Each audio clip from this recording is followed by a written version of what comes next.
நேயர்கள் அனைவருக்கும் வணக்கம். வெண்முரசு எழுத்தழல் அத்தியாயம் 5. கருக்கிருள். அபிமன்யு காலை வெயில் எழுந்த பின்னர் அஸ்தினபுரியின் கோட்டை வாயிலை வந்தடைந்தான். வணிக வண்டிகளின் நீண்ட நிறை வலப்பக்கத்திலும் பயணிகளின் நிறை இடைப்பக்கத்திலும் நீண்டிருக்க கோட்டை வாயிலில் காவலர்கள் அவர்களை நிறுத்தி முத்திரைகளை நோக்கி வணிகர்களிடம் சுங்கம் கொள்வதற்குரிய முத்திரைகளை பதித்து உள்ளே அனுப்பி கொண்டிருந்தார்கள். இரு நெறிகளுக்கும் நடுவே இருந்த அரசு பணியாளர்களுக்கும் காவலர்களுக்குமான சாலையில் அவன் நுழைந்தான். மறுபக்கம் நின்ற புறவிகளை நோக்கியபடி புறவி மேல் சற்று திரும்பி தொற்றியது போல அமர்ந்திருந்தான். கரகத்தை ஆடுமகள் தலையில் கொண்டு செல்வது போல அவனை கொண்டு சென்றது புறவி. எதிரே வந்த படைக்கலமேந்திய 7 கவச காவலர் அவனை முன்னரே கண்டுவிட்டிருந்தனர். அவன் உடையில் ஏதேனும் அரசு முத்திரை உள்ளதா என்று தொலைவிலேயே நோக்கி இல்லை என்று கண்ட காவலர் தலைவன் பிரலம்பன் புறவியை முன் செலுத்தி அவன் அருகே வந்தான். உரத்த குரலில், வீரரே, இது அரசப்பாதை, உங்கள் குடிமுத்திரையோ பணிமுத்திரையோ காட்டுக என்றான். அபிமன்யு, நானும் அரச பணியாகவே செல்கிறேன் என்றான். பிரலம்பன் உரக்க, முத்திரை எங்கே என்றான். அதற்குள் அவனுக்கு பின்னால் நின்றிருந்த முதிய காவலனாகிய நிகும்பன், தலைவரே என்று அவன் தோளை தொட்டார். அவர் இளைய பாண்டவரின் மைந்தர்களில் ஒருவர். பிரலம்பன் திரும்பி, என்ன சொல்கிறீர் என்றான். அவருடைய இளம் வடிவம் என்றார் நிகும்பன். பிரலம்பன் திரும்பி, பிழை பொறுக்க வேண்டும் இளவரசே என்று சொல்லத் தொடங்க அபிமன்யு அவன் தோளை தொட்டு, என்ன பிழை? நான் உங்களை தொலைவில் கண்டதுமே என் அடையாளத்தை காட்டியிருக்க வேண்டும். வேடிக்கை பார்த்து விட்டேன், அது என் பிழை என்றான். தன் முத்திரை கணையாழியை நீட்டி, நான் அபிமன்யு, இந்திரபிரஸ்தத்தில் இருந்து வருகிறேன் என்றான். முகம் மலர்ந்த பிரலம்பன், நான் தங்களை இளமையில் கண்டிருக்கிறேன் இளவரசே என்றான். நான் இங்கே வந்து 16 ஆண்டுகளாகின்றன என்ற அபிமன்யு நிமிர்ந்து கோட்டையை பார்த்து, என் நினைவில் இருந்த கட்டடங்களும் கோட்டையும் மிக பெரியவை என்றான். காலம் எல்லாவற்றையும் குறுகச் செய்கிறது என்றான் நிகும்பன். அவரை நோக்கி சிரித்து, சூதர் சொல் என்ற அபிமன்யு, ஆனால் சூதர் பாடல்கள் வழியாக என்னிடம் இருக்கும் அஸ்தினபுரி மேலும் பல மடங்கு பெரிதாகி கொண்டிருக்கிறது என்றான். நிகும்பன், அரண்மனைக்கு நல்வரவு இளவரசே என்றார். அவனுடன் அவர்களும் சூழ்ந்து பேசிக்கொண்டு சென்றனர். அவன் அவர்களின் பெயர்களையும் குடியையும் மைந்தரையும் குறித்து கேட்டு கொண்டான். நிகும்பனுடன், உங்களுக்கு 2 துணைவியர் என கணிக்கிறேன் என்றான். எப்படி தெரியும் என அவர் வியப்புடன் கேட்க, அதற்கு மேல் உங்களால் இயலாது என்று தோன்றியது என்றான். அவர் வெடித்து சிரித்தார். பிரலம்பன், எனக்கு எத்தனை மனைவிகள் என்றான். உம்மை பொறுத்தவரை அதை பெண்டிர் மட்டுமே முடிவெடுக்க முடியும் என்றான் அபிமன்யு. அவர்களில் ஒரு வீரன் முன்னரே விரைந்து கோட்டை வாயிலில் அபிமன்யுவை பற்றி சொன்னான். அவர்கள் அணுகிய போது கோட்டை காவல் வீரர்கள் முகப்பில் கூடி நின்றிருந்தனர். அவன் அணுகிய போது வாழ்த்தொலி எழுப்பினர். குருகுல தோன்றல் அபிமன்யு வாழ்க, விஜயரின் மைந்தர் வாழ்க. அபிமன்யு புறவியிலிருந்து இறங்கி அவர்களுடன் சொல்லாடத் தொடங்கினான். அவன் இயல்பாகவே அனைவரிடமும் பெயர்களையும் குடிச்செய்திகளையும் கேட்டு தெரிந்து கொள்வதை பிரலம்பன் கண்டான். அது ஒரு எளிய நடைமுறை போலும் என அவன் எண்ணினான். ஆனால் சற்று நேரத்திற்குள்ளாகவே அபிமன்யு அத்தனை முகங்களையும் செய்திகளையும் நினைவில் வைத்திருப்பதையும் மறுமுறை மிக அணுக்கமானவனைப் போல அவர்களின் பெயர் சொல்லி அழைத்து பேசத் தொடங்கிவிட்டதையும் கண்டான். பழைய கோட்டைகளின் இடர் அவற்றின் ஊடு வழிகள் மிக ஒடுங்கியவை என்பதே என்றான். அன்றெல்லாம் கோட்டைகளில் அமர்ந்து உடல் பெருக்கும் வழக்கமில்லை என நினைக்கிறேன். முதிய காவலன், அன்று ஊனுணவு குறைவு இளவரசே என்றார். இதோ இந்த பாதையில் பெருச்சாளிகளை செல்ல முடியும். உஜ்வலரே, இங்கிருந்து மேலே செல்வதற்கு தானியங்கி கலங்கள் ஏதேனும் உள்ளனவா என்றான் அபிமன்யு. உஜ்வலன், மேலே செல்லவா என்றான். போர் என்று வந்தால் அனைவரும் படிகளில் ஏற வியலாதல்லவா? துலா கூடைகளோ இழுகூடைகளோ இருந்தால் பரந்தேறுவது போல மேலே செல்ல முடியுமே என்றான் அபிமன்யு. மேலும் பாதியில் தயங்கவும் முடியாது, நேராகவே கள நடுவே கொண்டு சேர்த்துவிடும். உஜ்வலன், அதெல்லாம் உயரமான இந்திரபிரஸ்தத்தின் கோட்டைக்கு தேவை, இது சற்றே பெரிய வேலிதானே என்றான். ஆம், அக்காலத்தில் கோட்டை என்றால் அதை மதிப்பார்கள், மீற மாட்டார்கள். ஏனென்றால் அது திரேதாயுகம். அதற்கும் முன்னால் கிருதயுகத்தில் வெறுமனே ஒரு கோட்டைத்தான் போட்டு வைப்பார்கள், எவரும் அதை மீற மாட்டார்கள் என்றான் அபிமன்யு. மூத்த காவலரான குபடர், மெய்யாகவா என்று கேட்டபோது அபிமன்யுவின் விழிகளில் வந்து சென்ற மிக மெல்லிய புன்னகையை கண்ட பிரலம்பன், காற்று அடித்து அழித்து விடுமே என்றான். அபிமன்யு அதே சீர்முகத்துடன், நாள்தோறும் 3 முறை வரைவார்கள், காலையிலும் மாலையிலும் இரவிலும். அதற்கு துர்க்க சூத்ராகிகள் என்ற சிற்பிகள் இருந்தனர் என்றான். இச்செய்தியை இதுவரை நான் அறிந்ததே இல்லை என்றார் குபடர். உஜ்வலன் குழப்பத்துடன் இருவரையும் மாறி மாறி நோக்கினான். இளம் வீரர்களில் சிலர் புன்னகைக்க தொடங்கியதும் தான் அவனுக்கு புரிந்தது. ஆனால் சிரிப்பதற்கு ஏதும் அவனுக்கு தெரியவில்லை. இந்த துர்க்க சூத்ராகிகள் என்று குழப்பத்துடன் சொன்னான். அவர்களை ரேகாஸ்தபதியினர் என்றும் சொல்வதுண்டு என அபிமன்யு உறுதியான முகத்துடன் சொல்ல மீண்டும் நம்பி, ஓஹோ என்றான். இரவில் என்ன செய்வார்கள் என்று 7 அடி உயரமான காவலன் குனிந்து கேட்டான். நிச்சந்திரரே, இது முதன்மையான வினா, கேளுங்கள். அக்காலத்தில் இரவில் அந்த கோட்டின் மேல் கழுதைகளை நிறுத்துவார்கள். அவற்றுக்கு நீர் அளிக்கப்படாது. இரவெல்லாம் அவை கூச்சலிட்டு கொண்டே இருக்கும். அதுதான் கோட்டையின் அடையாளம் என்றான் அபிமன்யு. இதை அக்காலத்தில் ஸ்ரவ்ய துர்க்கம் என்று அழைத்தார்கள். கர்த்தவ சிறுங்கலை என்றும் சொல்வதுண்டு. உண்மையில் இன்றைய காவல் முறைகள் பலவும் அந்த சங்கிலி தொடர் முறையிலிருந்து உருவாகி வந்தவை.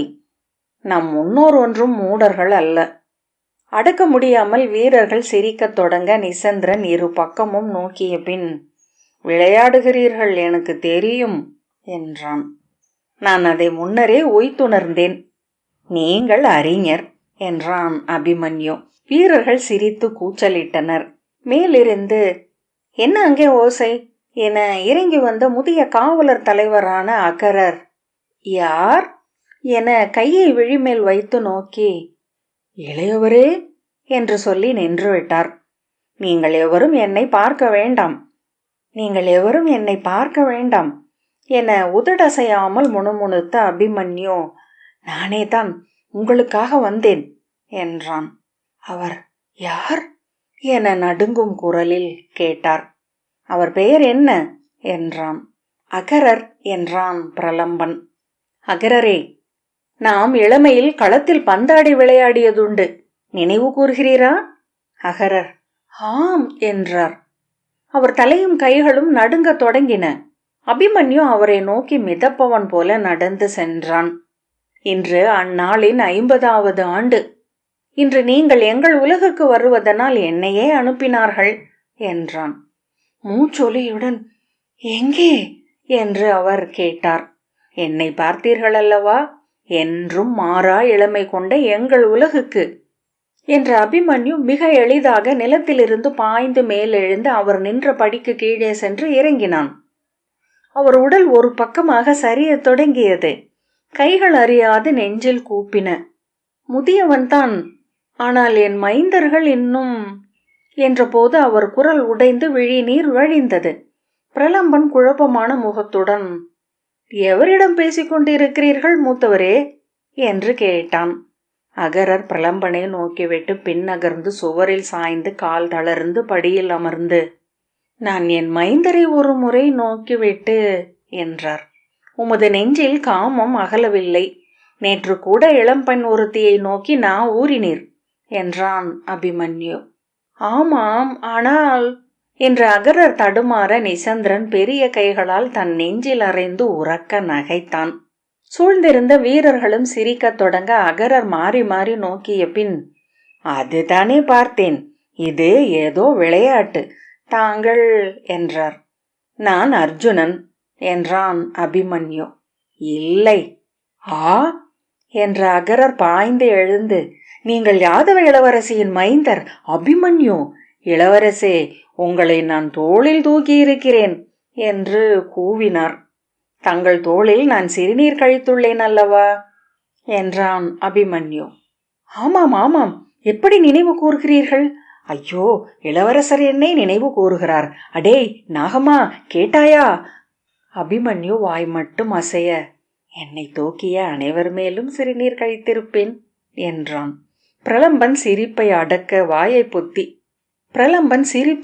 வாயை பொத்தி திரும்பிக் கொள்ள அகரர் விழி நீர் மல்கி, இளவரசே, உங்களை மீண்டும் பார்க்க பேறு பெற்றேனே என்று கைவிரித்தார்.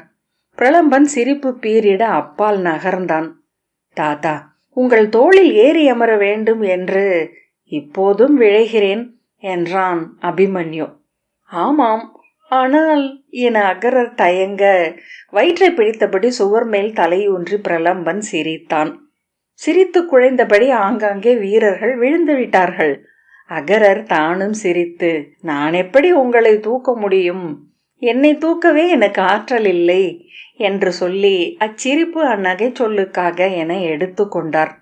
சுங்கநாயகமான விருபாக்ஷன் உரத்த குரலுடன் இடை புகுந்து, இளவரசே, தாங்கள் அரண்மனைக்கு செல்ல வேண்டுமென எண்ணுகிறேன். இவர்கள் காவல் பணியில் இருக்கிறார்கள் என்றார். ஆம், காவல் பணியில் சிரிக்கக்கூடாது என்று தொல்நெறி என்றான் அபிமன்யு.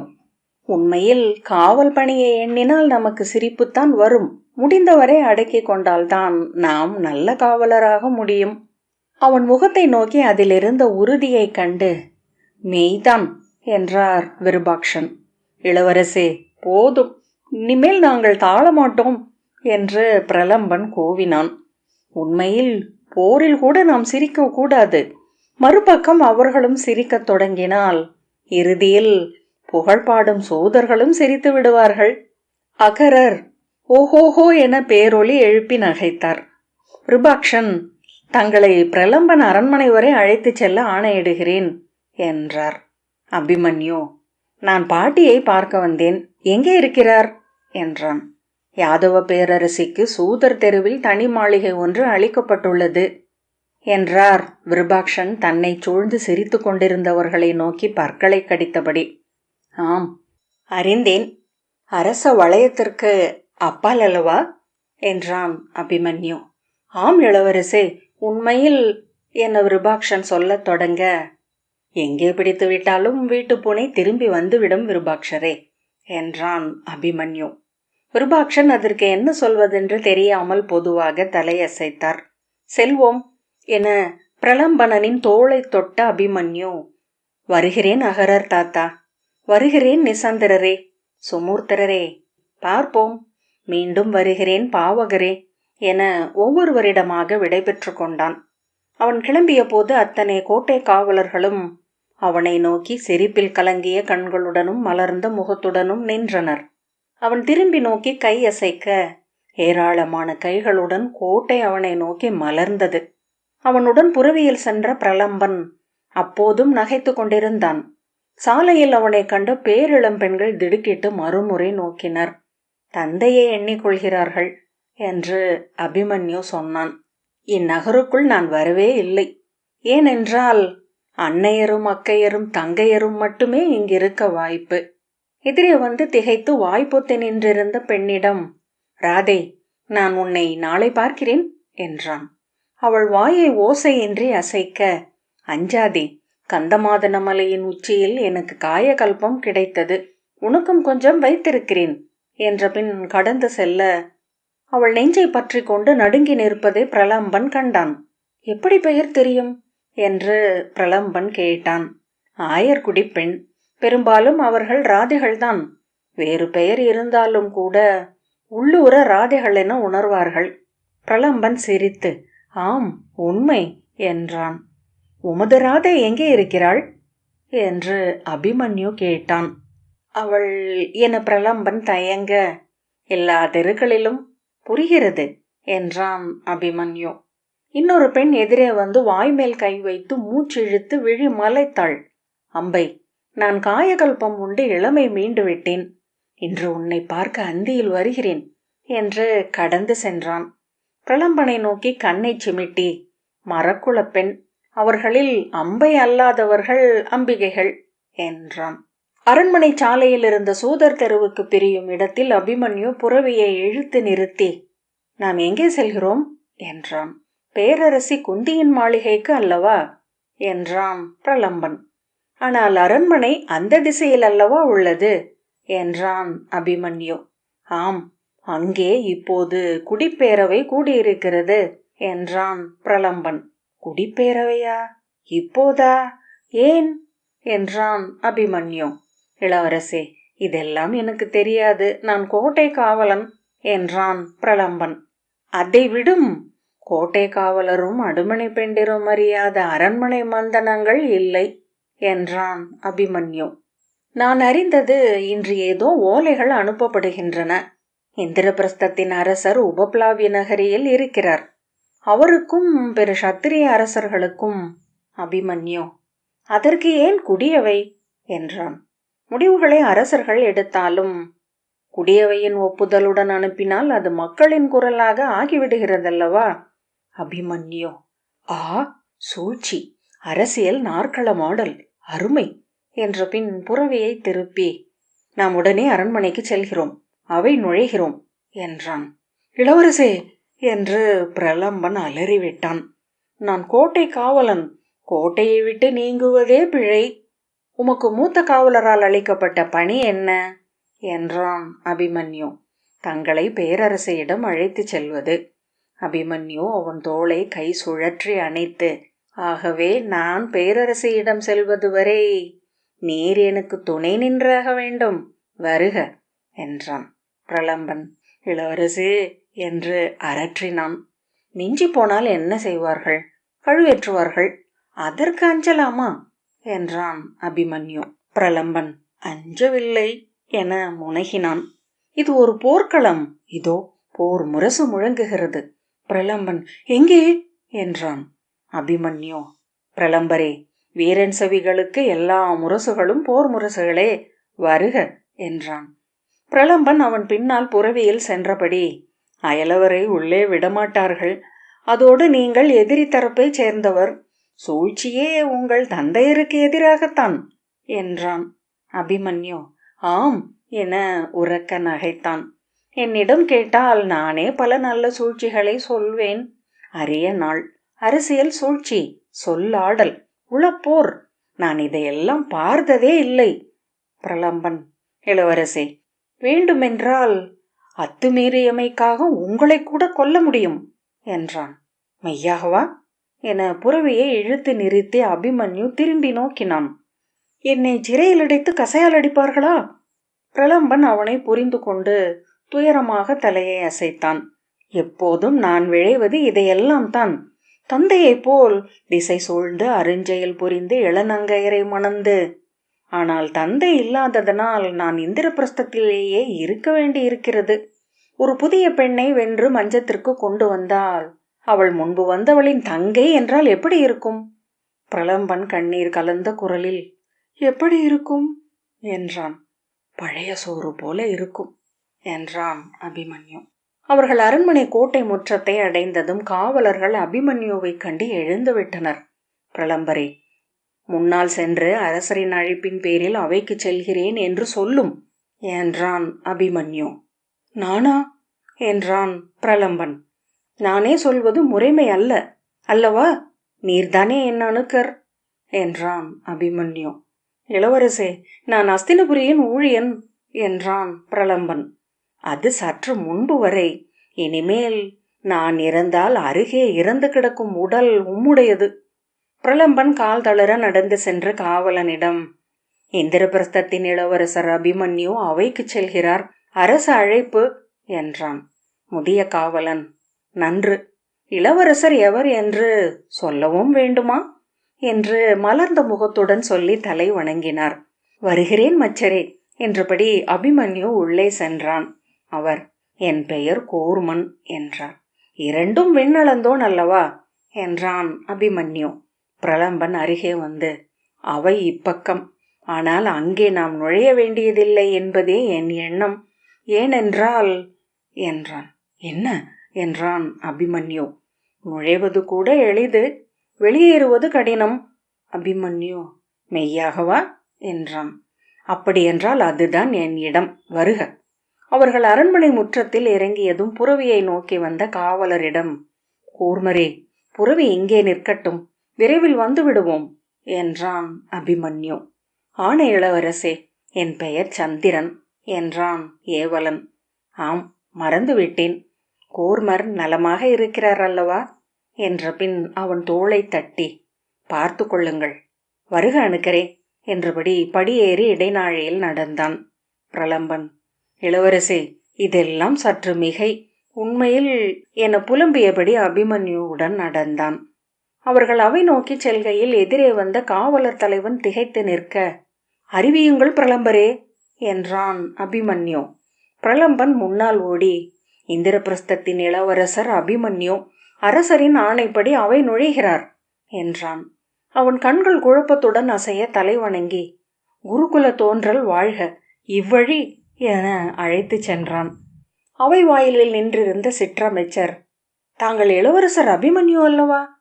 ஆனால் என சுவடியை நோக்க, முறைமைகளை கடைபிடியுங்கள் பிரலம்பரே என்ற பின் அபிமன்யு அவைக்குள் நுழைந்தான். முறைமைப்படி என தடுமாறிய சிற்றமைச்சர் தவிப்புடன் பிரலம்பனை நோக்கி, அவருக்கு அழைப்பு இல்லை என்றார். அதை அவரிடம் சொல்லியிருக்கலாமே என்றான் பிரலம்பன். ஆம், ஆனால் அவர் அதற்குள் என சிற்றமைச்சர் தடுமாறினார். பிரலம்பன், நானும் உள்ளே செல்ல வேண்டும் என்றான்.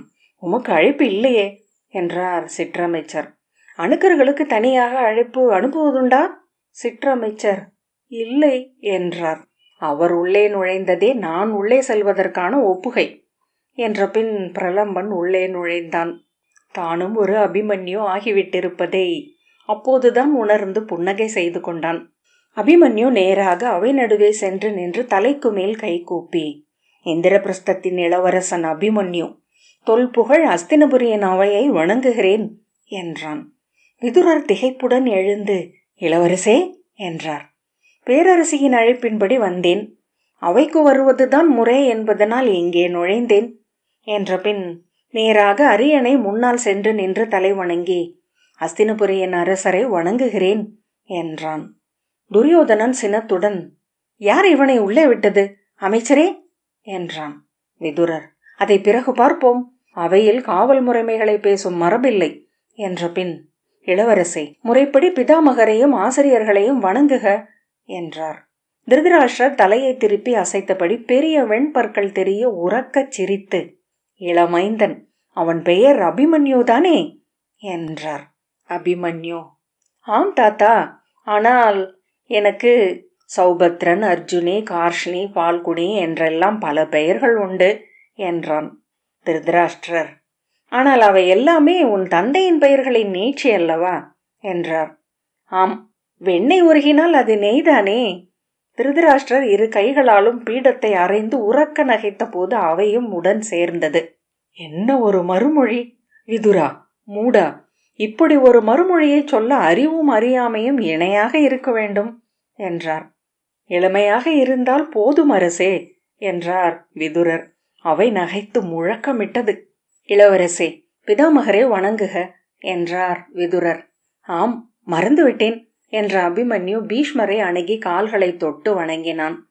மூக்கு வளைந்து வாய் உள்ளொடுங்கி கன்னங்கள் தொய்ந்திருந்தமையால் தளர்வும் கடுமையும் தசையமைப்பாகவே ஆகிவிட்டிருந்த பீஷ்மர் நீண்ட உடலை வளைத்து நீண்ட கால்களை ஒன்றன் மேல் ஒன்றாக போட்டு ஒடுங்கியவர் போல மரவுரி விரிக்கப்பட்ட பீடத்தில் அமர்ந்திருந்தார்.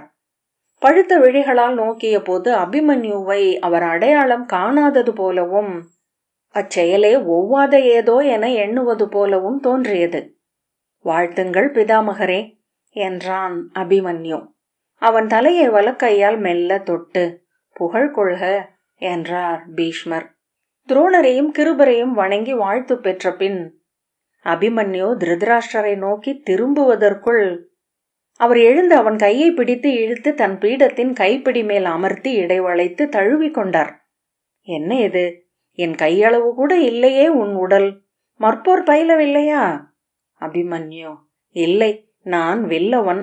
மற்போர் பயில்பவன் ஸ்ருதசோமன், மூத்த தந்தை பீமசேனரின் மைந்தன் என்றான். திருதராஷ்டிரர்: வில் என்பது காட்டு விலங்குகளை பிடிக்க வைக்கும் பொறி. அதை வீரர்கள் தொடக்கூடாது. தோள்களே தெய்வங்கள் அருளும் படைக்கலம். நீ மற்போர் பயில வேண்டும். நாளை என் களத்துக்கு வா, நானே தொடங்கி வைக்கிறேன் என்றார். திருதராஷ்டிரரின் கைகள் அவன் உடலில் தவழ்ந்தன. அவன் தோள்களை வருடி கைகளை பற்றி நேரித்தார். அவன் உடலை முகர்ந்தார். உவகையுடன் தலையை ஆட்டி, விதுரா, மைந்தன் நறுமணமாக இருக்கிறான் என்றார். நான் வெயிலில் வந்தேன், நேற்று முன்னால் நீராடினேன் என்றான் அபிமன்யு.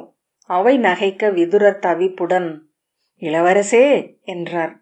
நான் இந்திரபிரஸ்தத்திலேயே அன்றாடம் நீராடுவதில்லை அமைச்சரே. விதுரர் அறியாமல், ஏன் என்றார். திருதராஷ்டிரர்: இதென்ன வினா? நீ மூடன் என்பதை காட்டுகிறாயா? இளமைந்தர் அனைவருமே நீராடுவதில் விருப்பற்றவர்கள் என்ற பின், நீராடவே வேண்டாம் மைந்தா, இதைப்போல் மனமாகவே இரு என்றார். விதுரர்: இளவரசே, அவை முறைமைகளை முடியுங்கள் என்றார். ஆம் என்ற அபிமன்யு எழுந்து சகுனியை அணுகி கால் தொட்டு வணங்கினான்.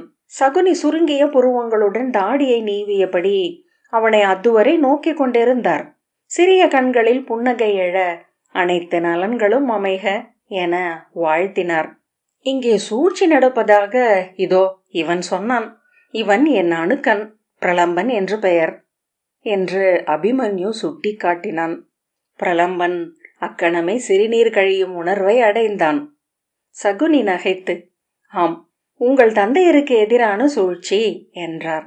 நன்று, எனக்கு சூழ்ச்சி பிடிக்கும். ஆனால் அதை எப்படி செய்வதென்று தெரியவில்லை என்றான் அபிமன்யு. ஓய்வாக அரண்மனைக்கு வா, இதோ இவர் பெயர் கணிகர், இவரிடம் கற்றுக்கொள்ளலாம் என்றார் சகுனி. கணிகரை நோக்கி திரும்பிய அபிமன்யு, இவரிடமா என்றான். கணிகர் விழிகளை திருப்பிக் கொள்ள சகுனி தொடையை தட்டியபடி தலையாட்டி நகைத்தார். விதுரர்: இளவரசே, உங்கள் பெரிய தந்தையை வணங்கி வாழ்த்து கொள்க என்றார். அபிமன்யு அரியணை பீடத்தில் ஏறி துரியோதனனின் அருகே சென்று குனிந்து கால் தொட்டு வணங்கி, அடிபணிகிறேன் தந்தையே என்றான். துரியோதனன் அவன் தலைமேல் கை வைத்து, புகழும் குடியும் பெருகுக, அனைத்து நலன்களும் அமைக என்று வாழ்த்தி மெல்ல தன் கையை அவன் தோள் மேல் வைத்து தாழ்ந்த குரலில், உன் உடன் பிறந்தாரை பார்த்தாயா என்றான். இல்லை, நான் இதோ இப்படியே வந்தேன். இவன் சொன்னான் இங்கே சூழ்ச்சிகள் செய்கிறார்கள் என்று. ஆகவே நான் ஆவலுடன் வந்தேன் என்றான் அபிமன்யு. துரியோதனன் புன்னகைத்து, முதலில் புறக்கோட்டத்திற்கு சென்று உன் உடன்குருதியரை பார். உன் மூத்தோன் லட்சுமணன் உன்னை பார்த்தால் மகிழ்வான் என்ற பின் திரும்பி நோக்கி துச்சாதனனிடம், அழகன் இல்லையா இளையோனே என்றான். துச்சாதனன் புன்னகையுடன் குனிந்து, ஆம், நான் அதையே எண்ணிக்கொண்டிருந்தேன். அன்னையின் வழியாக இளைய யாதவரின் விழிகளை பெற்றிருக்கிறான் என்றான். துர்மதன், இளையோர் உன்னை பார்த்தால் கொண்டாடுவார்கள் மைந்தா என்றான். சுபாகு, உன் நினைவாகவே இருக்கும் ஒருவனும் அங்கிருக்கிறான் என்றான். அபிமன்யு சிரித்து, ஆம், சுஜயன் தந்தையை எண்ணி வில் பயின்று ஆற்றல் கொண்டவன் என்றான். கௌரவர் அபிமன்யுவை சூழ்ந்து கொண்டனர். துச்சலன், அந்தியில் ஒரு நல்ல உண்டாட்டை ஒருங்கமைக்க வேண்டும் மூத்தவரே என்றான். துரியோதனன், ஆம், எதுவும் இறுதியில் அங்குதானே செல்ல வேண்டும் என்றான். துச்சாதனன் சிரிப்பை அடக்கியபடி, ஆணை மூத்தவரே என்றான். துரியோதனன் உரக்க நகைத்து அபிமன்யுவின் தோளை தட்டி, வில்லவனின் தோள்கள், ஓடும் புறவி மேல் ஏறுவாயா என்றான். ஏறி ஒற்றை காலில் நிற்பேன் என்றான் அபிமன்யு. நாளை பார்ப்போம். காலையில் களத்திற்கு வா என்றான் துரியோதனன் அவன் தலையை வருடியபடி. விதுரர், அரசே, அவை நிகழ்வுகள் தொடங்கட்டும் என்ற பின், இளவரசே, தாங்கள் சென்று உடன் பிறந்தாரை கண்டு மீளலாம் என்றார். ஆம், கிளம்புகிறேன் என்று அபிமன்யு திரும்பி அவையை வணங்க, குருகுல தோன்றல் அபிமன்யு வாழ்க, வில்திரல் வீரர் வாழ்க என அவை போற்றி குரல் எழுப்பியது. முதிய குலத்தலைவர்கள் எழுந்து நின்று அவனை கை தூக்கி வாழ்த்தினர். எழுத்தழல் 5வது அத்தியாயம் இத்துடன் நிறைவு பெற்றது. நன்றி.